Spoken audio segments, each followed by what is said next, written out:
And welcome to Papa's Football, podcast hosted at pfpod.com. Don't act like that pause was because I forgot the name of the show, Howard. You're looking over at me, shooting me that glare. Well, you just got to be reminded of which show it is. I think the music is supposed to key you into the fact that we're talking sports today, I man. knew it was the football show. I remembered. Just because I do more of these damn things than I can keep track of at this point. And I don't want to say recovering from a hangover because I just drank all day Saturday, but I don't drink much, so I think it kind of affects me adversely for days to come. Yeah, no, in a very welcome. mild sense. Welcome to the wrong side of 30, my friend. That's why I don't touch it. That's why I don't touch the devil liquor. There's a lot to discuss in the NFL this week. We got the Joss Whedon, the Josh Freeman trade. The whole situation with him sitting there, not getting traded yet. That's getting damn ugly in Tampa. I mean, like, by the day. I think uglier. he has been demoted to third string behind Joss Whedon. Yes, yeah. Behind the man responsible for your Avengers show. Did you watch? What, dude? People are gonna think it's Dead Mike. Did you watch the damn Agents of S.H.I.E.L.D. show or not? No, dude, I don't watch regular television. I Okay, just watch me NFL neither. football. Me neither. Okay, yes, you're all man and veiny cock. That's what you are. I on the other hand am doing nothing but podcasts. This one again hosted at pfpod.com. Visit that. I think we have to promote that, and it's on iTunes. And there's the associated Twitter account at Papa Football Pod. I believe that's correct. It's so ugly. Some bitch is sitting on PF Pod. If you're listening, spam her. Mark her as spam. I mean, maybe Twitter will delete the account if everyone blocks it like a boner pill account. I'm not really sure, though. I think you have to mark as spam, not just block. It's worth a shot. So, to me, Josh Freeman, one of the stories of the week, the 5 unbeatens remaining, discussing them, the horrific shape of the 0-4 Giants and 0-4 Steelers, but the lead story this week, I'm in love. I'm in love, Howard. I fell in love during the Raiders-Redskins game when Michael Rivera scored a touchdown and put the Raiders up 14-0. I thought I was going to shoot the TV screen like Elvis. And then Michael, who apparently is related to a woman I didn't know existed before that day because I'm straight and I don't watch Glee. Michael is a very, very hot sister named Naya, apparently, Naya Rivera, who's from Glee.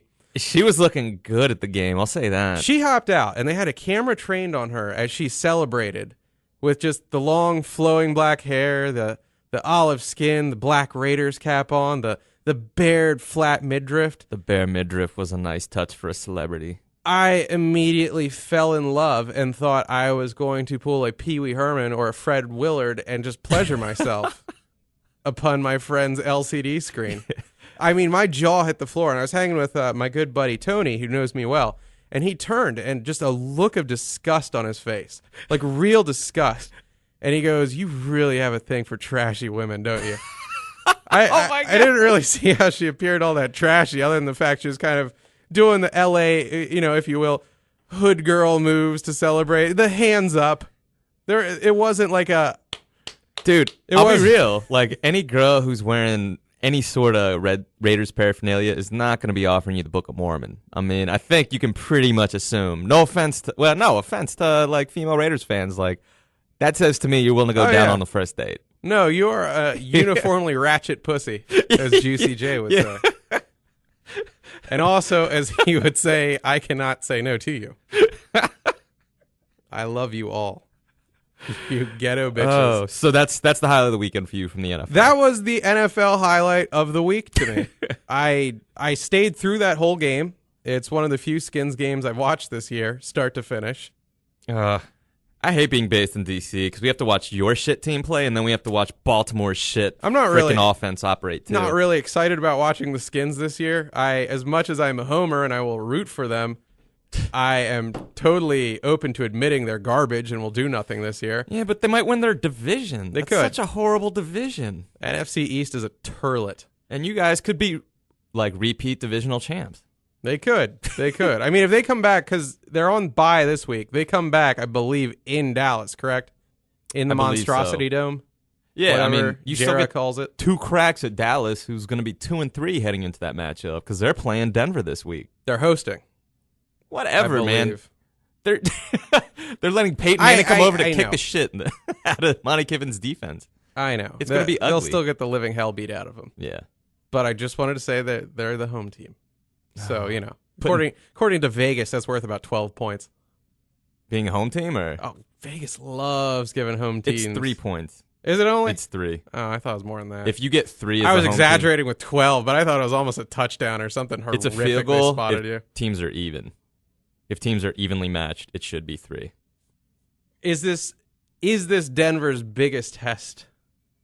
Are Do you think? kidding me? Do you think? Oh, what you mean to date? Yes, to date.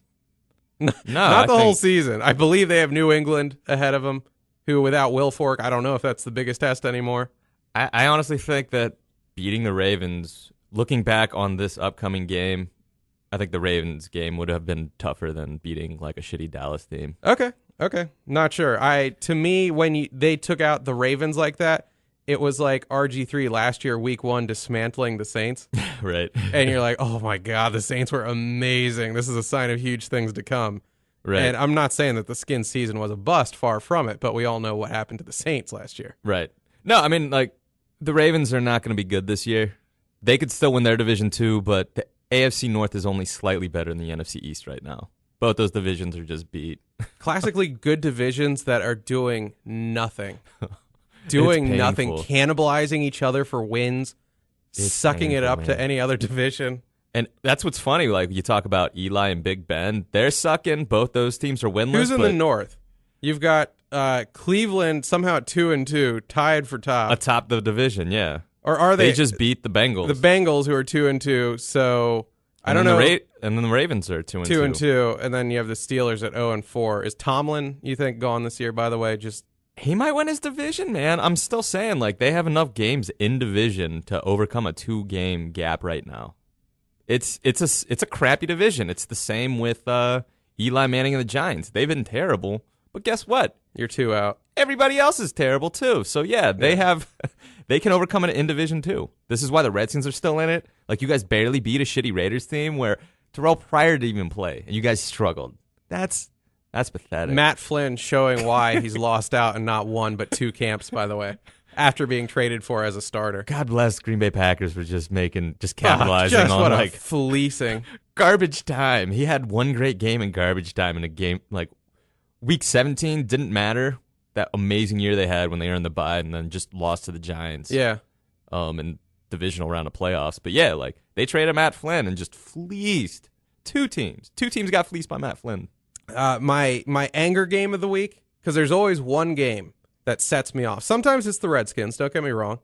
Like, especially if they lose to Dallas. Right. This whole facade of, oh, Johnny Bear don't care.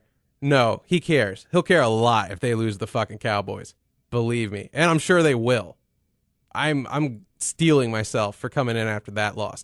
But my piss-off game of the week this week, fucking Texans dropping it to the Seahawks, man. What the hell? You know I hate the Seahawks. I hate Richard Sherman, that yappy little fuck dog. I hate Russell Wilson, that Wow. third pick piece of shit who does everything RG3 does except for keep his knee intact. God damn it. They were down what? 3-20, 20-3 with like 18 seconds 20 left in the game, if I recall. 20-6, halfway through the fourth quarter. Jesus Christ, how do you botch that? Fucking idiot Matt Schaub, however the fuck that idiot says his name. I don't think it's entirely his fault. I think Gary Kubiak is running an offense that's predictable because, you know, the pick 6 that the Seahawks had against him That was this a game. dog shit pass. You cannot blame that on Kubiak. No, it's identical to the play call to me. It's basically a tendency that was obvious the week the Ravens just walloped the Texans the prior week. So, like, you had a pick 6 by a linebacker taking the ball out of the tight end's hands when the Ravens were playing them.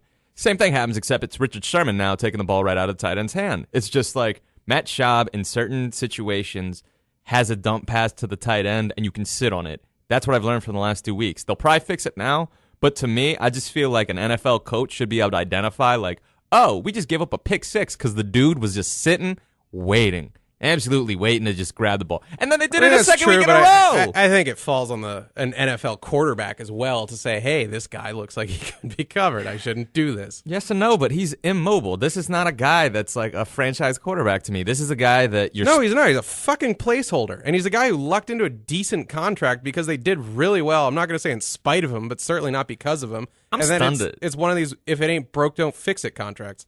I was floored because I was talking to Joel earlier in the month, and I assumed that Matt Schaub was making way less money than he currently is because I was just like, what, 11, 13? yeah, Something like and that? it's going to go up next year. Yeah. They're stuck with him for this season and next, man. Like, there's no way to get rid of him. They're basically screwed. I don't see how they're going to win any. Well, because they don't have the playoff balls games to get like a rook. They really don't have the nads to go out there and be like, okay, obviously our core outside of this dude is really strong, but they're all aging. And we don't want to sacrifice 2 seasons to get this guy up to speed. No, that's Which, true. again, is antiquated thinking because rookies all of a sudden are coming out of these NFL-style offenses in college, and they're fucking great their first year out a lot of times. The NFL offense is now more of a college offense, really. I mean, I'm not talking the Chip Kelly stuff. Little but column B, yeah. come on, read option.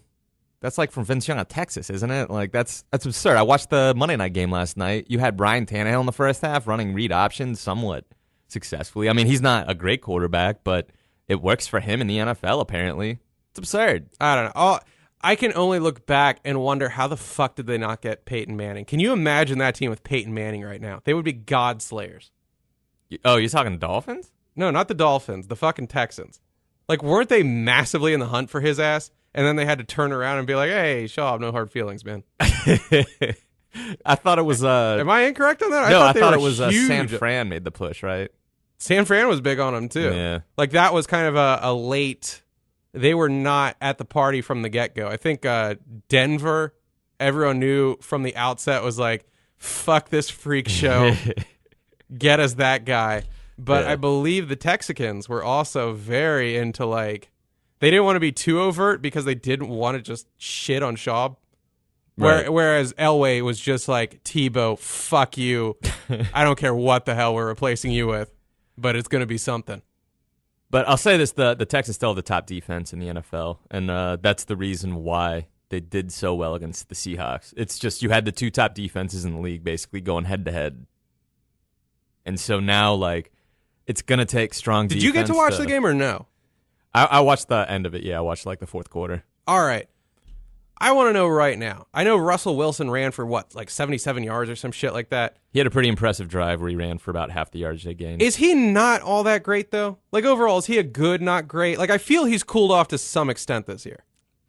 Please tell me that. Please, as a Redskins fan, when they literally here's burned down the stadium to get RG3, tell me that's the case. Here was the formula for success for the Seahawks compared to the Redskins. So they got a quarterback in the 3rd round. He wasn't supposed to necessarily surpass Matt Flynn, but he did. And the reason he did is he doesn't look at turn... Flynn! Look what Flynn did! He doesn't really turn the ball over is his thing. Like I believe he had an interception this week, but the big thing with Russell Wilson is he plays within his skill set. He's a little short, so he will get some balls batted down at the line of scrimmage. That's the number one reason why they have to control how much he throws the ball. But the goal for that team is to limit the other team to under 20 points. And So he's like a offense... biracial Matt Schaub who can run. Come on, don't compare him to Matt Schaub, man. He's got his hair, but... He's more right now like along Alex Smith level. Okay. Like, he's ahead of Alex Smith, I believe, but that says to me that he has the potential, honestly, to be like Drew Brees. Like, he really could become that player. Really? Yeah. Okay. I mean, that's a long way from point A to point B there. I know, but I mean, you got to look Like, at he's Alex Smith to Drew Brees. So Alex Smith is looking the best he has his entire career. He's looking good, but it ain't Drew Brees-ish. Right, but Russell Wilson, I think, is still better than Alex Smith right now. And Russell Wilson... I think Alex Smith is a really good parallel you drew. But you need to take Drew Brees out of it. You need to quit while you're ahead on this. Well, no, you made a great comparison. Hear me out, because Okay. Russell Wilson builds his game based, honestly, on Drew Brees' game film, because he knows that, like, he's the other 6-foot quarterback, and I gotta, like, build a I game thought around. Russell was like 5'9", 5'10". He's I think he's 5'11". even shorter. He's 5'11", Drew Brees is 6 foot, so they're probably the same height, honestly. Is he trying to squeeze an inch in like Private Cowboy? I think Drew Brees did, but no, I think Russell Wilson is a legit 5'10" and 3/4. Okay. It's like me when I'm trying to get laid. I'm 5'9", technically 5'8" and 3 somethings, but 5'9". We round up, ladies. So, the ugly this week. I'm going to say Texans loss, ugly. Terrible. Giants 0-4, ugly. You don't expect it out of them. Steelers 0-4, ugly as shit. And then last but not least, man, what's going on in Tampa with Josh Freeman? Oh, that man. has gotten ugly in a hurry. You heard the news today? They leaked that he's in rehab or something. They're trying to put it out there that he's like, so much has come out. Before they even benched his ass, it was like he's sleeping through team meetings. Yeah. They might, it's like just playing on a lot of shit stereotypes, if you ask me. They might as well have been like, he showed up eating wings with a bone in his nose. It was a little fucked to be like, this colored quarterback is sleeping through his alarm. I just have a hard time believing that they would undercut him at this point before they trade him, because this is only reducing their ability to get picks back. Yeah. It's pathetic. It's not just, okay, look, you've looked at the film. He ain't so good on the field.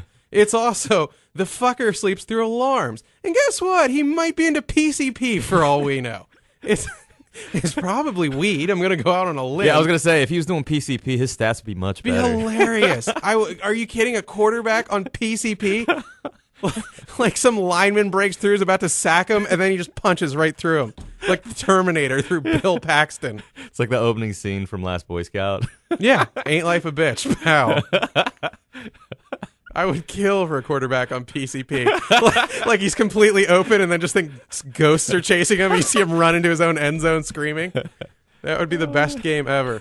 Josh Freeman, I'm not going to say I've watched a lot of Bucks, in part because he sucks, so they haven't had a lot of national games. Right. I don't think a particularly strong team has been put around him, but yeah, they were leaking for about a week, all the problems within.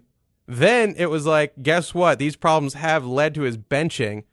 And now they haven't even stopped the ugliness, like you said, to try to get a fucking shred of value out of this guy. Yeah. Because he was, what, a 17th? I think he was the 17th pick from 2009, if I'm remembering my numbers correctly. Yeah, 2010 was his rookie year, and he did well his rookie year. So, 17th pick in 2009, again, correct me if I'm wrong, that's, annoyingly high contract, correct? That is before we reset the wage scale. It's still not that high compared to, the first 10 picks. Yeah, it's not the first horrific, 10 picks where you get screwed. But compared to what he might have been today, yeah.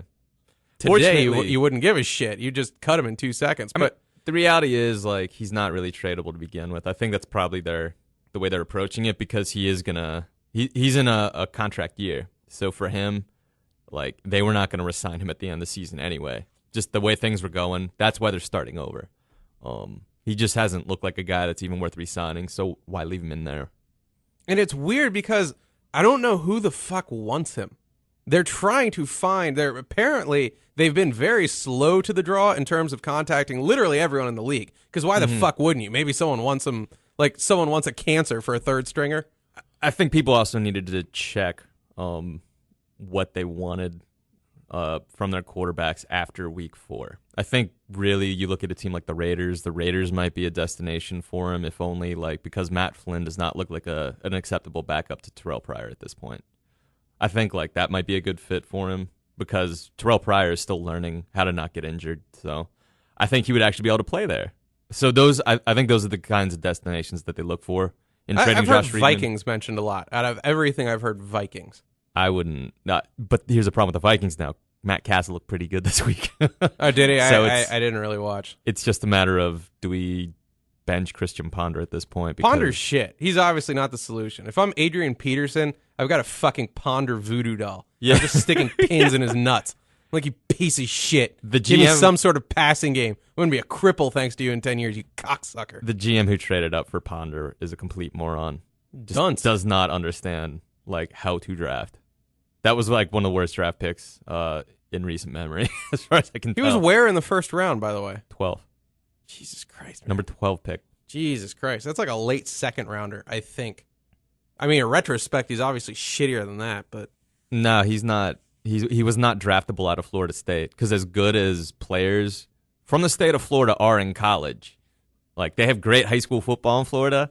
All those universities have good players. Like, Florida Atlantic has good football players on their college team. So, like, when you have a guy that goes to Florida State, one of, like, the premier football schools in Florida, can barely get 7-5, I got a problem with that. I'm like, you are not able to win with the kind of talent that you have in college. I don't really think that you're going to be able to do it the pros. It's nice that you can, like, throw the ball far, but you know who else could throw it far? Kyle Bowler. Come on, like, you got to be able to. Yeah, you got to be able to win in college a little bit. It was, as far as I was concerned, it was a shit week. And I've not been happy with the NFL product a lot this season, to be quite honest. I don't know what it is. Something is not clicking for me. Are you feeling the same or no? No, I think your biggest problem is that you missed the Sunday night game. That Sunday night game was pretty good. I was just going to say, I thought all the primetime games were shit this week. No, dude, the Falcons, I think, still might be a playoff team. I'm not saying they might go very far this season, but they're not a 1-3 team. I mean, it won't happen again. Breaking Bad is over. Fucking Sunday is slightly breathable now. Do you know what Sunday was for me? Like, not a non-single-minded football dude. Like, I know you're huge on it, but by the way, yeah, Thursday night, Rams 49ers sucked shit. I will not stick up for that, the damn Pats game. I flipped away. I mean, I watched some, don't get me wrong. I tried to get into it, and apparently the instant I flipped away, it became a laugher. Like, the first half hour was okay. And then I came back, and it was... the third quarter was kind of boring. Third quarter I didn't enjoy, but fourth quarter was fantastic, man. And then last night, Dolphins-Saints sucked shit.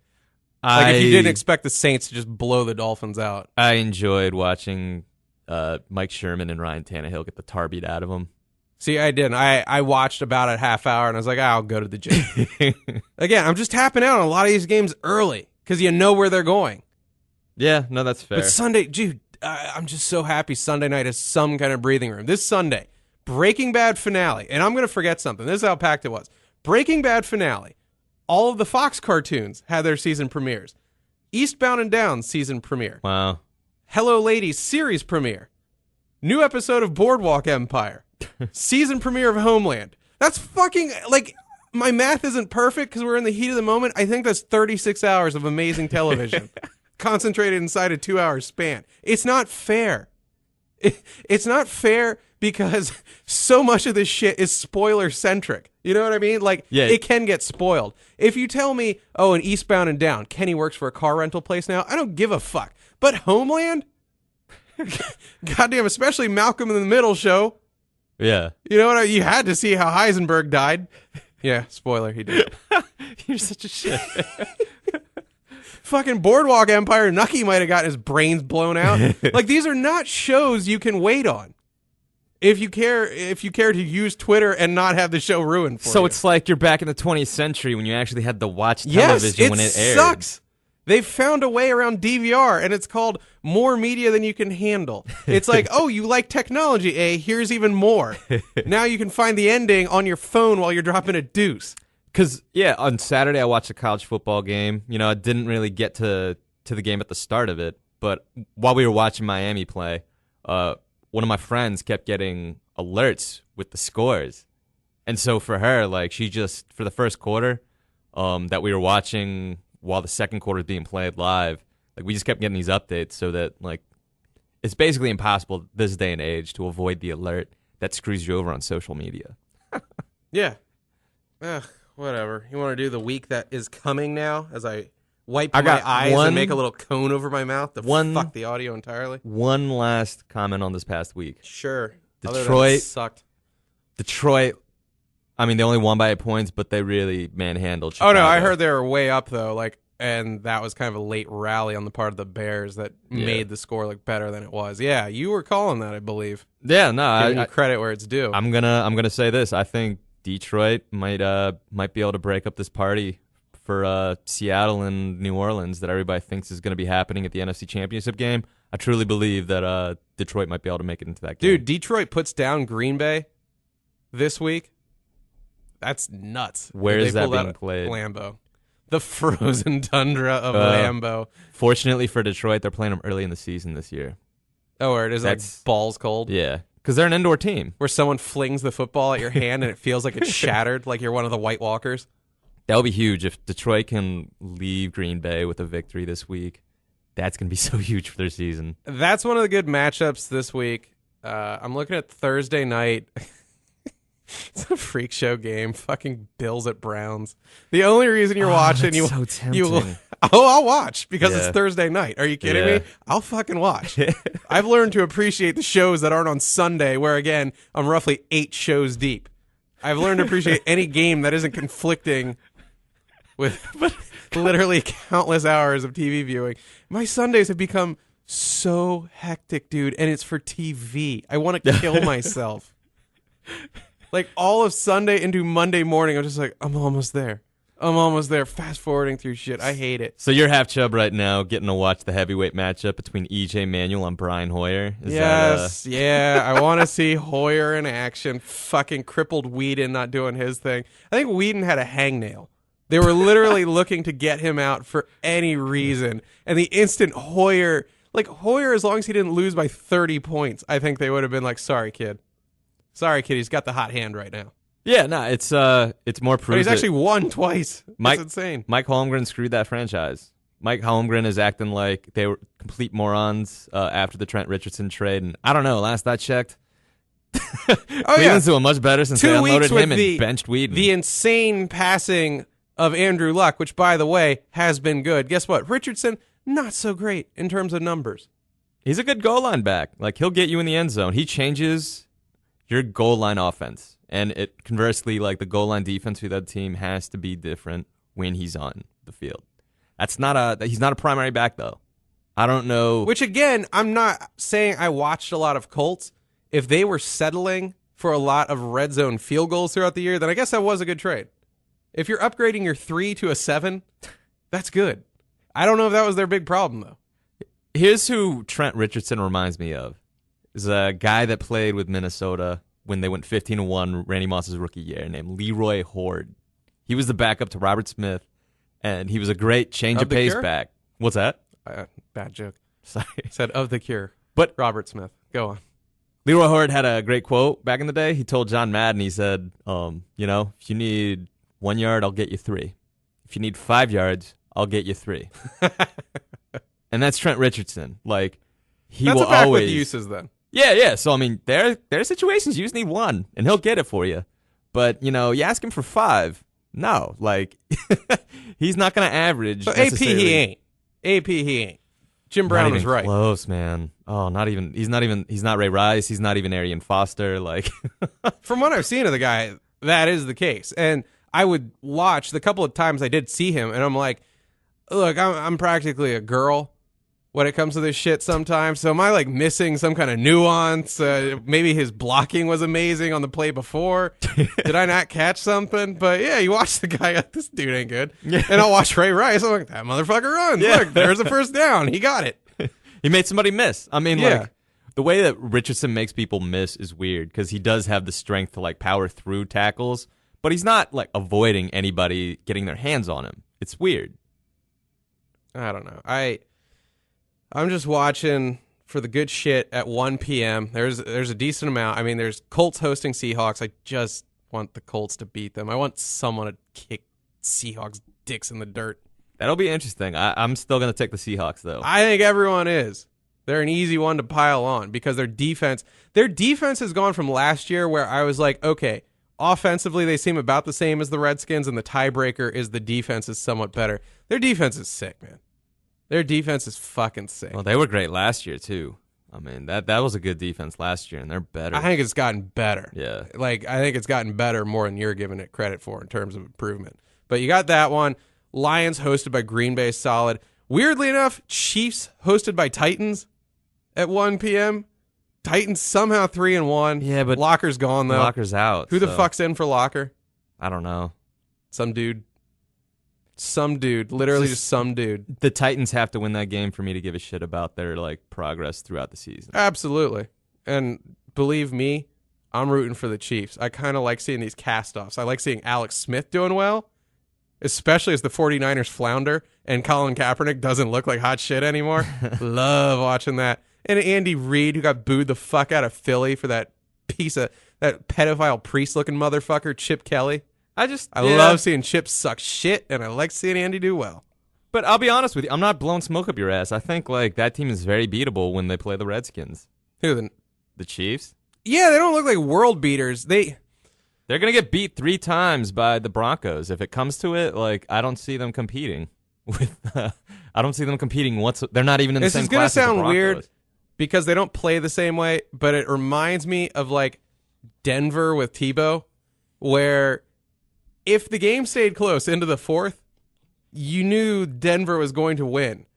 If they were down 21-0 at the end of the first quarter, there was no chance in hell they could come back. And the Chiefs play the same kind of like methodical, grindy down shit, but if they're blown up early, I don't see them fighting back into it, if that makes sense. They're a strange team because Reed's West Coast style of offense combined with like Alex Small Hand Smith really needs to play out of Girl shotgun. hands, really. Yeah, no, he's better when he's playing back. So for him, he's running the ball a little bit this year too. Like he's actually being very effective in the way he's playing. So I think that they can actually come back from down if they're against the right defense. Yeah, a bad one.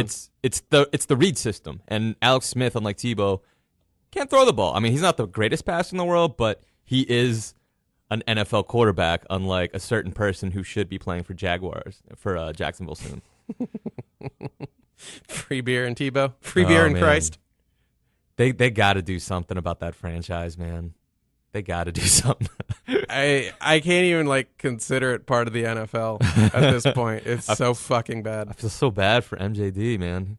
Maurice Jones-Drew is one of my favorite players. He seems like a good dude. And he's just I don't know like why God is mad at him. I actually like him because he did something with Sirius back when I worked with them, and so I'd have to play promos for like MJD's appearances on this one show over and over. Or is it a show? I fucking don't remember. I wasn't paying attention.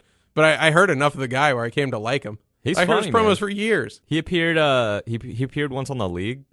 He did a guest spot there. Oh, is he actually okay? Because I've seen some cameos back when I watched that where you're just like, stay the fuck on the field, dude. He actually he got one of the biggest laughs that I've ever had for a celebrity appearance by an NFL player on that show. That's pretty solid then. Yeah. Like he had a couple of good lines. So. 4 p.m. Really, all there is Broncos, Cowboys. Oh, that's everyone praying for Denver to stomp. Everyone outside of Texas. Yeah, because even Cowboys fans are gonna watch that and just start calling for Jason Garrett to get fired. I think that's really like what they're all lining up for that game too. I gotta give it. Despite the 2-2 record, Cowboys for whatever reason actually look better to me this year than they have in the last several seasons. Right now, it's night and day in the shithole known as the NFC East. Like they're just so much better than the other like 3 defunct, horrible teams in the division. Sunday night game, I don't give a fuck about. Texans at 49ers, 2-2 versus 2-2. I'll watch it. I'm sure everyone wants to draw conclusions from it. Like, if the Texans lose, their season's still alive. If the 49ers lose, ooh, man. Ooh, I don't see, especially if earlier in the day the Seahawks have beat the Colts, they're fucked.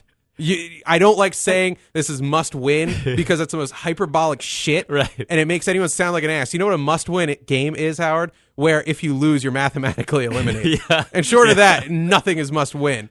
Right. But 3 games down, where you've proven you can't win for shit in Seattle, they're fucked. I'm counting them down. That game needs to be billed as like just 2 chicks who are a hot mess, just like clawing at each other to get at Flava Flav. I mean, that's really what they're fighting for at this point. It's really like that episode where New York went after Sweet Pea, just spit right in her face. That's what this reminds me of. This is definitely like an episode of Flavor of Love. Deuces on the floor? I thought there's a Flavor of Love where someone literally shits on the floor. I missed that one. That must have been season 3. Yeah, all-time classic. It'll be on TV land in 30 years. That's where the culture's going. Oh my God! Yeah, that game. It's worth checking out, man. Because like you have 2 quarterbacks that are in crisis. No, again, it's not must win because next week we might learn that like Pete Carroll used telepods for the team, and Russell Wilson and Richard Sherman got into the same one and came out some Brundlefly mess. Yeah, and that's it. They're done for several seasons at that point. Also, the latest freakish news because Oakland. the Athletics are doing something in the postseason, apparently. The Raiders game has been bumped to 11:35 on Sunday night. Wow. 11:35 p.m. I'm sure NBC is happy as shit to have some of its viewers siphoned off. Now, it won't be many. It's goddamn Chargers Raiders, not appointment TV by any means. But yeah, that did happen. We've got an 11:30 p.m. kickoff. On the East Coast, really? Yes. And that's, Monday night? 11:35 Sunday night. Because the Athletics are playing that afternoon. Wow. Mm-hmm. Dang. And then Jets-Falcons Monday again. Yeah, I'm going to have to talk to you about trying to record on Monday. Let's not even worry about that game. No, not at all. Nothing to discuss. The 2-2 Jets, who have the better record out of the two going into this one. Wow. God, I could not give a fuck about that. Literally. I'm not going to talk about the Falcons until Steven Jackson comes back, because if that team doesn't have him, I don't know what they're going to do. They're not going to. They'll probably still compete for that last wildcard spot without Steven Jackson, but they need him to actually be a contender in the NFC. They're fucked. That's it. That's what we end the show with. Somehow, out of the two, I don't know if anyone saw the Jets going into this matchup with the better record, but here we are. This is why football's fun. In defense of that game, I do like watching Geno Smith trying to figure out the NFL right now, because he's taking some hits. Oh, you mean you can't do like a little behind the back pass, like fucking MJ attacking the hoop? That doesn't work? I watched that GIF about 50 fucking times and laughed. Jesus Christ, what a dunce. What a damn dunce. Oh, God. We can punch out. Let's play the intro music, Yeah. except it's the outro now. Give me that sweet music. There you this go. band again? This is Gray Sky Eternal, Grey. Just because everyone affiliated with me and in my life has to have the fucking weird spelling. They've got the pinky to the mouth spelling. This is Annie's Sorrow. I forgot if it was Amy's Sorrow or Annie's Sorrow. Apparently, Annie's the sorrowful bitch. She's an East Coast fan of the Raiders. Yes.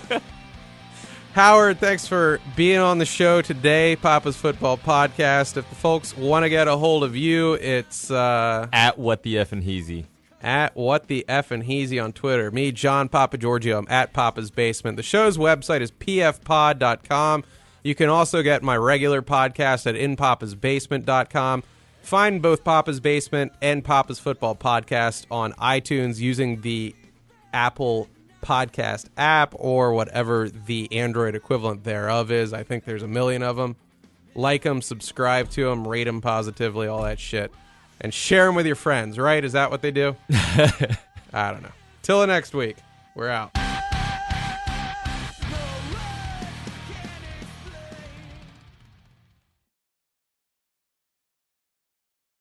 To the Wu-Tang, tang, tang.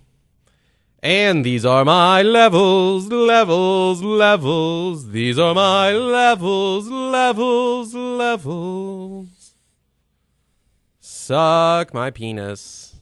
Suck my penis. Suck my high penis.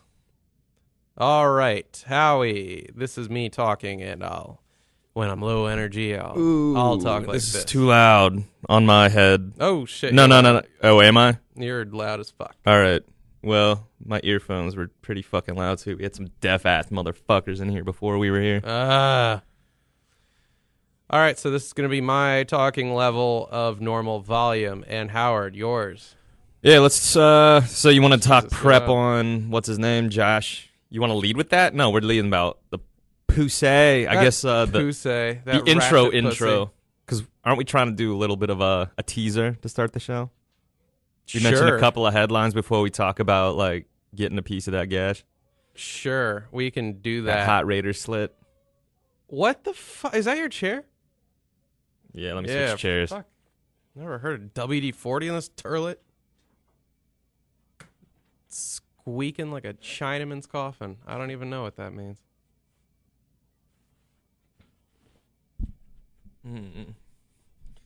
So much colder in this chair, man. No, well, yeah, it's not that bad. It's better than the other one.